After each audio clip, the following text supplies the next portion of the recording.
వస్తుంది. భరత్ గారు చెప్పండి. తెలంగాణ రైజింగ్ స్లోగన్ బాగుంది, అవసరము. బట్ తెలంగాణ మిస్ అవుతుంది. అసలు తెలంగాణలో 12 సంవత్సరాల తర్వాత తెలంగాణ సోయి మిస్సింగ్ అవుతుంది. ఏ అమరవీరుల త్యాగాలతోటైతే, ఏ ఉద్యమకారుల త్యాగాలతో వచ్చిందో, మందకృష్ణ గారు, ప్రకాష్ అన్న గారు, మీరు ఇమీడియట్ గా లీడ్ తీసుకోండి. మనం ఇప్పటికే చాలా లేట్ అయింది. 12 సంవత్సరాలు అయిన తర్వాత ఆ 369 మందిని గుర్తించుకోవడం, గౌరవించుకోవడము, ఈ 1200 మంది అమరవీరుల కుటుంబాలను గౌరవించుకోవడము. కృష్ణన్న మీరు నాయకత్వం వహించండి, మీరు ముఖ్యమంత్రి గారితో మాట్లాడండి, మేమంతా మీ వెనకాల ఉంటాం. Okay. So thank you Mandakrishna. ఆ తమ్ముడు అభిప్రాయంతో 100% ఏకీభవిస్తున్నా. ఓకే, ఒకరిద్దరిని గౌరవించుకుంటున్న పేరుతో సమాజంలో పేద వర్గాలకు అన్యాయం జరగద్దు.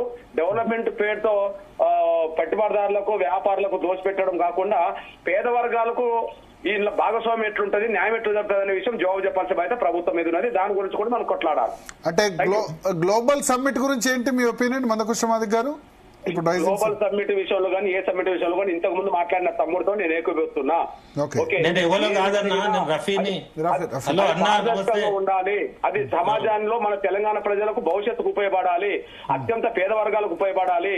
ఎవరికో భూములు అవి ఇవి దోచిపెట్టి అందులో కాంట్రాక్ట్ పొందడం కోసమో లేకపోతే కమిషన్ పొందడం కోసమో కాకుండా అది పేద ప్రజల భవిష్యత్తుకు ఉపయోగపడే విధంగానే ఎన్ని నిర్ణయాలు ఉండాలి. అది పారదర్శకంగా ఉండాలి. చర్చ పెట్టాలి. ఎందుకు చర్చ పెట్టాడు?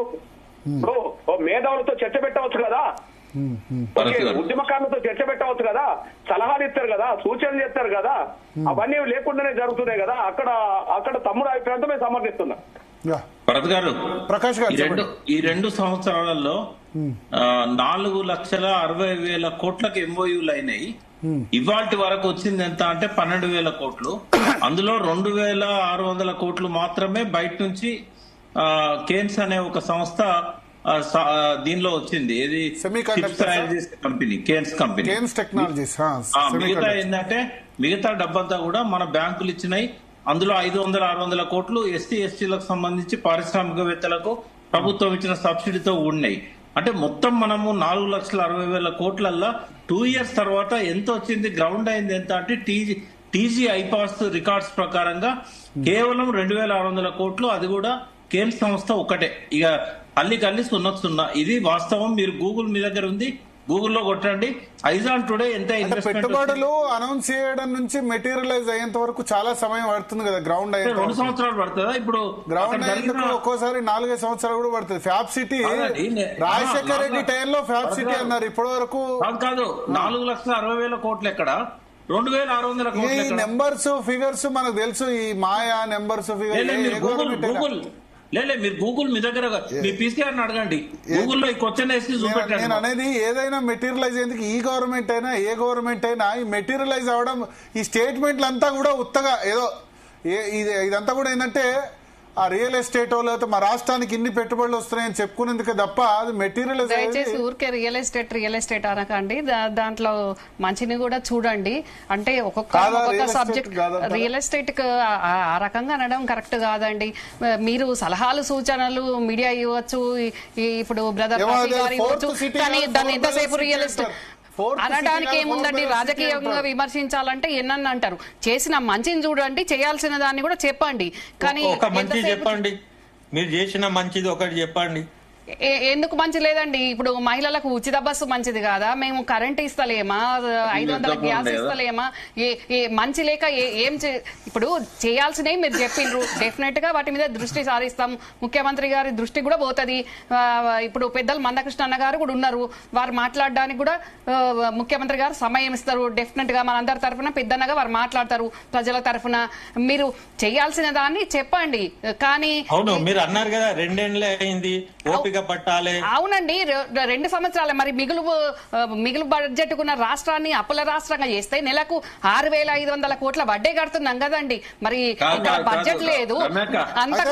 అంతకుముందు ఉద్యోగస్తులకు 3వ వారంలో వచ్చేదండి రఫీ గారు జీతాలు. ఇప్పుడు ఫస్ట్ రోజే వస్తున్నాయి. మరి మేము లేనప్పుడు వినండి, మీ ప్రభుత్వం దగ్గర అన్ని పైసలు లేనప్పుడు గద్దర్ అవార్డులు ఎందుకు చేసిండ్రు, బ్యూటీ కాంటెస్ట్లు ఎందుకు చేసిండ్రు, పనికి మాలిన 2 ఏళ్ల వైభవాలు ఎందుకు చేస్తుండ్రు, ఉన్న పైసలన్నీ నాశనం చేసి మిగులు బడ్జెట్ జీవితం అంతా మిగులు బడ్జెట్ అంటారా? లేని బడ్జెట్ ని క్రియేట్ చేసి ఎట్లా ముందుకు తీసుకుపోవాలనేది ఉండాలి ఆలోచన. లేకుంటే పక్కకు జరుగుండి ఇంకో ముఖ్యమంత్రిని పెట్టండి, చేస్తాడు. అది గారు రఫీ గారు మీకు ఏ ఉద్దేశంతో మీరు మాట్లాడుతున్నారో మీకు నా ఉద్దేశం క్లియర్ ఉన్నది. నేను తెలంగాణ భూమి పుత్రుల పక్షాన మాట్లాడుతున్నా. డెఫినెట్ గా కానీ మీరు ముఖ్యమంత్రి గారిని నిందించే విధంగా ఈ రకంగా మాట్లాడడం కరెక్ట్ కాదు. ముఖ్యమంత్రి గారిని జరపాల్సిన అవసరం ఏముందండి? ముఖ్యమంత్రి ఏం తక్కువ చేస్తున్నాడు? గతంలో ఉన్న వాళ్ళు చేసింది అయింది, ఇప్పుడు ముఖ్యమంత్రి చేయండి చేస్తాడండి, డెఫినెట్ గా చేస్తాడని చెప్తున్నా కదా. 3 సంవత్సరాల కాలం అవును చెయ్యండి, చెప్పండి చేస్తాము అని మేము కూడా చెప్తున్నాం. చేసిన దాని గురించి ఎందుకు గుర్తిస్తలేరు? చేసింది కూడా గుర్తించండి. ఇప్పుడు గతంలో అందశ్రీ గారిని ఆ గీతం రాసిన అందశ్రీ గారిని ఎవరు గుర్తించారు? 10 సంవత్సరాల్లో మా ముఖ్యమంత్రి. మీరు చెప్పండి, మాకు ఏ ముఖ్యమంత్రి మెప్పులొద్దు, మాకు ఏ పార్టీతో సంబంధం లేదు. మేము భూమి పత్రులం, మేము సామాన్యులం. ముఖ్యమంత్రి మెప్పు కోసం కాదు, నేను కూడా ఉద్యమం బిడ్డనేనండి, నేను కూడా జెండా మోసిందానే. నాకు కూడా తెలంగాణ ప్రజలకు ఏం జరగాలో నాకు కూడా ఒక ఉంది, నాకు కూడా అభిప్రాయం ఉంది, నాకు కూడా దాని మీద ఉన్నది. ఎందుకు లేదండి? డెఫినెట్ గా ఉందండి ఆవేదన, డెఫినెట్ గా ఆవేదన ఉంది. మేము మాట్లాడుతున్నాం కదా, ముఖ్యమంత్రి గారు మాట్లాడుతున్నారు, చేస్తున్నారు కదా. ఇదేం కుటుంబ పాలన కాదు కదండి. ఎందుకు చేస్తలేమండి? సామాన్యులకు ఎందుకు చేస్తలేము? సామాన్యులకు చేయండి మమ్మల్ని గెలిపించిందా? సామాన్యులకు చేయండి కాంగ్రెస్ పార్టీ అధికారంలోకి వచ్చింది.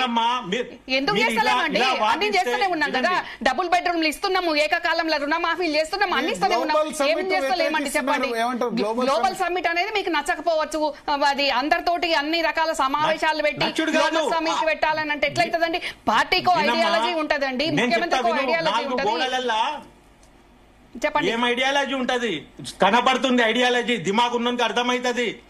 4 గోడల మధ్యలో వానికి ఎంత ఇయ్యాలి, వీనికి ఎంత ఇయ్యాలి, నాకెంత వస్తుంది, నీకెంత వస్తుంది, ఇదా మీ పాలన? ఎవరన్నారండి తప్పు? రఫీ గారు, ఏం నాకెంత వస్తుంది నీకెంత వస్తుంది అనే విధంగా ఎందుకు ఉంటదండి? ఒక ముఖ్యమంత్రికి ఉంటది, మంత్రులకు ఉంటది, మా పార్టీలో ఉన్న ఎవరికి ఉంటది, మేము ఎట్లా చేసుకోవాలి, మేము రాష్ట్రాన్ని ఎట్లా మంచిగా చేసుకోవాలని మాకు ఉండదు. కానీ చూస్తున్న మీకే మొత్తము ఇష్టం రియల్ ఎస్టేట్ మాఫియాలాగా మాట్లాడుతున్నారు. తప్పండి, చాలా తప్పు.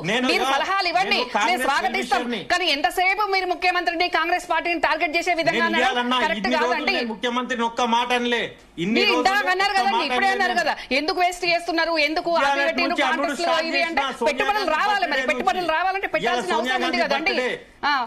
పెట్టుబడులు రావాలంటే పెట్టాల్సిన అవసరం ఉంది డెఫినెట్ గా. ఇప్పుడు మీ కాంగ్రెస్ పార్టీని కాపాడాలంటే మేము అడిగితేనే మీరు చక్కగా అవుతారు. డెఫినెట్ గా అండి, మీరు అడగండి, ప్రశ్నించండి, విమర్శించండి, మీరు సలహాలు సూచనలు కూడా ఇవ్వండి, కాదనట్లేదు. కానీ మీరు వ్యక్తిగతంగా ఎంతసేపు ముఖ్యమంత్రిని పక్క జరగమనండి అని అనడం అది కరెక్ట్ కాదు. ఎందుకంటారండి? సామాన్యుణ్ణి ఆయన ఏం చేయలేదని అంటారు, ముఖ్యమంత్రి ఏం తక్కువ చేస్తున్నాడని అంటారు. మీరు చెప్పండి. 100 మంది ఉద్యమకారుల తరఫున వకాల్తా తీసుకొని చెప్తున్నా, మీరు ఒక రాజకీయ పార్టీకి సంబంధించిన వాళ్ళు. డెఫినెట్ గా అండి, నేను రాజకీయ పార్టీకి సంబంధించిందే. డెఫినెట్ గా అవును, నా ముఖ్యమంత్రి అన్నప్పుడు నేను మాత్రం ఎందుకు మాట్లాడినండి? ముఖ్యమంత్రిని మీరు ఎందుకు అంటారు? ఇప్పుడు ఆయన చెప్పి డెఫినెట్ గా అండి, ముఖ్యమంత్రి తప్పకుండా మంచిగా చేస్తున్నాడు. ఆయన ఏమి ఆయన సొంతం కోసం చేసుకుంటలేడు, పార్టీ ఐడియాలజీ ప్రకారమే పనిచేస్తున్నాడు. తెలంగాణ ప్రజలకు ఏవైతే కాంగ్రెస్ పార్టీ తరఫున మేనిఫెస్టోలో పెట్టిందో వాగ్దానాలు చెప్పిందో డెఫినెట్ గా ఆలోచిస్తున్నాడండి. అన్ని వచ్చి ప్రతిరోజు మీడియా ముందు చెప్పాలా, ప్రతి ఒక్కరికి ఫోన్ చేసి చెప్పాలా. ఆయన చేయాల్సింది చేయాల్సిన టైంలో చేస్తాడు, చెప్పాల్సింది చెప్తాడు. మాకు చెప్పాలంటే ప్రజలకు జవాబుదారీగా ఉంటాడు ముఖ్యమంత్రి, చెప్తాడు. కానీ ప్రతి మనిషికి చెప్పాలంటే ముఖ్యమంత్రికి రోజుకి 8 గంటల సమయం కావాలండి. ఏం తక్కువ చేస్తున్నాడు? గతంలో చేసిన ముఖ్యమంత్రుల కంటే ఈ ముఖ్యమంత్రి ఏం తక్కువ చేసిండు 2 సంవత్సరాలు? మీరు చెప్పండి. మీరు ఉద్యమకారులకు ఏం చేస్తారో చెప్పండి. డెఫినెట్ గా చేస్తామండి ఉద్యమకారులకు. మేము మేనిఫెస్టోలో ఏం పెట్టినామో అది డెఫినెట్ గా చేస్తాము. గ్లోబల్ సమ్మిట్ ఎందుకు వ్యతిరేకిస్తున్నారంటే, మీరు ఇన్వెస్ట్మెంట్ సమ్మిట్ జనరల్ గా అన్ని రాష్ట్ర ప్రభుత్వాలు పెట్టాయి కదా, ఏమైనా స్పెసిఫిక్ రీజన్ ఉందా ఎందుకు వ్యతిరేకిస్తున్నారు? ఉన్నది. నేను క్లియర్ కట్ గా చెప్తా. ఇప్పుడు ఏమున్నదంటే, ఫర్ ఎగ్జాంపుల్ ఇట్లాంటి సమ్మిట్ చేసినప్పుడు ఒక ఫైనాన్స్ తర్వాత ఈ వివిధ డిపార్ట్మెంట్స్ వాళ్ళతో చర్చ చేసి ఒక పాలసీ మేకింగ్ చేస్తారు మొదలు. దానికి ఎంతో టైం పడుతుంది. ఓకే, హఠాత్తుగా దాన్ని ఎప్పుడు అనౌన్స్ చేసిండ్రు? ఈ మధ్య కాలంలో అనౌన్స్ చేసిన రిజల్ట్ వచ్చిన రోజు అనౌన్స్ చేశారు, November 14th. November 14th announce చేసి December 8th పెట్టారు. ఇవాళ విజన్ కూడా ఇవాళ అనౌన్స్ చేశారు. విజన్ ఇవాళ దువ్వూరి సుబ్బారావు వచ్చారు, తర్వాత చాలా మంది ఆనంద్ మహీంద్రా వచ్చారు, చాలా మంది పెద్దవాళ్ళు వచ్చారు కదా ఇవాళ. అయితే నేను సినిమా ఫీల్డ్ కి సంబంధించి సినిమా ఫీల్డ్ లో నిన్న నాగార్జున వచ్చారు, చిరంజీవి వచ్చారు, ఇవాళ అల్లు వచ్చారు, అర్థమైతుంది కదా. బాబు వచ్చారు. రామోజీ ఫిలిం సిటీ అది నడవక టికెట్లు అమ్ముకుంటుండ అక్కడ. ఏది టూరిజం కింద డిజిటల్ జమానాలా, ఏఐ జమానాలా స్టూడియోలకు మళ్ళా భూములు ఎందుకండి? రైతుల గురించి ఆలోచన చేయండి. Cinema field Salman Khan film university పెడతా అన్నారు, అజయ్ దేవగన్ కూడా అదంతా డ్రామా అండి. వాళ్ళ ముఖాలు పెట్టి వీళ్ళు దొబ్బే వేషం ఇది. ఇది డైరెక్ట్ గా ఆంధ్రోళ్ళని చూపిస్తే మేము మండుతామని ఈ పాన్ ఇండియా సినిమాలు తీసుకుంటా వాళ్ళని కొలాబరేట్ చేసుకొని మెల్లగా దూరుతుండ్రు. మేము ఎడ్డోళ్ళం కాదు, మేము 100% వీటన్నిటి మీద కూడా మేము పోరాటం చేస్తాం. మరి మితిమీరిపోయి కళ్ళు మూసుకొని ఎడ్డోళ్ళ లెక్క లేము. ఫిల్మ్ స్టూడియోస్ అవసరం లేదు ఇంకా కొత్తగా తెలంగాణలో, అంతేనా? అవసరమే లేదండి, ఉన్న స్టూడియోలే నడుస్తలేవు. ఇప్పుడు నిన్న నాగార్జున ఏమంటుండు, మేము అన్నపూర్ణ స్టూడియో పెట్టి 50 ఏళ్ళు అవుతుంది, ఇక్కడ కూడా మేము వచ్చి భూమి తీసుకుంటాం అంటుండు హ్యాపీగా.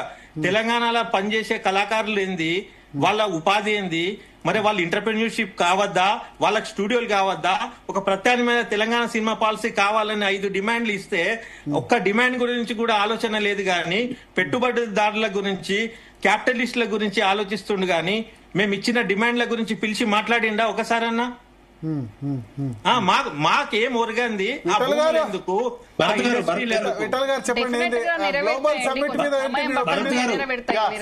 సంపదని సృష్టించడము, జాబులు క్రియేట్ చేయడం అనేది ప్రతి ప్రభుత్వానికి అవసరమే. గానీ ఇక్కడ ఫార్మాసిటీ పేరుతో కేసీఆర్ గారు ఒక 10,000 ఎకరాలు కేటాయిస్తే ఆయన ఫార్మాసిటీ రద్దయిందని కోర్టులోనేమో మేము ఫార్మాసిటీ పెట్టట్లేదు, ఆ భూములు రైతులకు ఇస్తామని చెప్తారు. మళ్ళా ఇంకా అదనంగా ఒక 20,000 ఎకరాలు సేకరించారు. ఇక్కడ ఇండస్ట్రియల్ హిల్ట్ పాలసీలో మళ్ళా 10,000 ఎకరాలు. భూముల మీద ఉన్న ఇంట్రెస్ట్ భూమిపుత్రుల మీద లేదు ఈ ప్రభుత్వానికి. ఇప్పుడు ఎంప్లాయ్మెంట్ జనరేషన్ కి అవసరపడ్డ ఇండస్ట్రీస్ రావాల్సిందే, కానీ ఒక రియల్ ఎస్టేట్ వెంచర్ లాగా ఏదో తూతూ మంత్రం లాగా చేస్తున్నారు. హైదరాబాద్ లో ఇంత ఇన్ఫ్రాస్ట్రక్చర్ ఉన్నప్పుడు టెంపరీ గుడారాలు వేసి 200 కోట్లు ఖర్చు పెట్టి ఇలా హైటెక్స్ లో ఇంత ఎగ్జిబిషన్స్, పెద్ద పెద్ద ఎగ్జిబిషన్స్ పెట్టుకోవడానికి పర్మనెంట్ ఇన్ఫ్రాస్ట్రక్చర్ ఉంది. ఎంప్లాయ్మెంట్ జనరేషన్ కోసం క్యాపిటల్ అవసరమే, కానీ తెలంగాణ భూమిపుత్రులకు ఉపయోగపడే విధంగా, తెలంగాణ ప్రజలకు ఉపయోగపడే విధంగా ఇంక్లూజివ్నెస్ ఉండాలి. ఇప్పుడు రామోజీ ఫిలిం సిటీలో కొన్ని 2-3 వేల ఎకరాలు ఉంది, దానిలో 50% కూడా ఇంకా ఉపయోగం లేదు. ఇలా ప్రపంచవ్యాప్తంగా ఆర్టిఫిషియల్ ఇంటెలిజెన్స్, మిషన్ లెర్నింగ్ వచ్చి, గ్రాఫిక్స్ వచ్చి ఇలా ల్యాప్టాప్ లో సినిమా తీస్తున్నారండి. ఒక ల్యాప్టాప్ చాలు, ఒక కెమెరా, ఒక ల్యాప్టాప్ ఉంటే 4 రూమ్లు ఉంటే ప్రపంచవ్యాప్తంగా పెద్ద పెద్ద సినిమాలు తీస్తున్నారు. మేము ఏమంటున్నాం అంటే తెలంగాణ భూములను పప్పు బెల్లాల్లాగా పంచడానికి మేము వ్యతిరేకం. ఇండస్ట్రీస్ వల్ల ఎంప్లాయ్మెంట్ జనరేట్ కావాలి, తెలంగాణ భూమిపుత్రులకు ఉపయోగం జరగాలని కోరుకుంటున్నాం. ట్రంప్ గ్రూప్ 1,00,000 కోట్ల పెట్టుబడి పెట్టింది ఫ్యూచర్ సిటీలో, అనౌన్స్ చేశారు 1,00,000 కోట్లు. ట్రంప్ మీడియా, ట్రంప్ రోడ్డు పెట్టిరు కదా, ట్రంప్ పేరు మీద రోడ్డు. అది ఎంత విడ్డూరంగా ఉంది, అది నవ్వు వస్తుంది నిన్నటి నుంచి. భరత్ గారు, తెలంగాణ మీరు సపరేట్ డిబేట్ పెట్టండి. తెలంగాణ మిస్సింగ్ అవుతుంది. ఈ తెలంగాణ రైజింగ్ అనే స్లోగన్ లో తెలంగాణ మిస్సింగ్ అవుతుంది, మిగతా అంతా నడుస్తుంది. ఓకే ఓకే ఓకే ఈ లాస్ట్ 10 నిమిషాలు తెలంగాణ రైజింగ్ మీద చర్చించాం, ఎందుకంటే రఫీ గారు రేజ్ చేశారు కాబట్టి. సో అందుకనే లాస్ట్ అన్నగారు యాంకర్ గారు చెప్పండి. నేను ఒక మాట చెప్తా. ఇప్పుడు కేసీఆర్ గారు డల్లాస్ చేస్తా, న్యూయార్క్ చేస్తా, అవి ఇవి అన్నాడు. ఓకే, అది కాలే. అయితే ఇప్పుడు కాంగ్రెస్ వాళ్ళు మెల్లగా ఏం ప్లాన్ చేసిండ్రంటే, రోడ్ల పేరన్నా ట్రంప్ అవి ఇవి పెట్టేస్తే రేపు ఎట్లా కాకుండా అగో ట్రంప్ రోడ్ పెట్టినాం కదా, ఇదే అమెరికా అనుకుని అంటారేమో, అట్లా అనిపిస్తుంది. నవ్వుతున్నారు ఓకే, రోడ్డు పేరు పెట్టేస్తే. Okay okay okay okay thank you Vittal garu, Rafi గారు, మందకృష్ణ మాదిక్ గారు, రమ్యారావు గారు, అదేవిధంగా వి ప్రకాష్ గారు, శరత్ గారు, వి హనుమంతరావు గారు, చాలా మంది కూడా చర్చలు జాయిన్ అయ్యారు.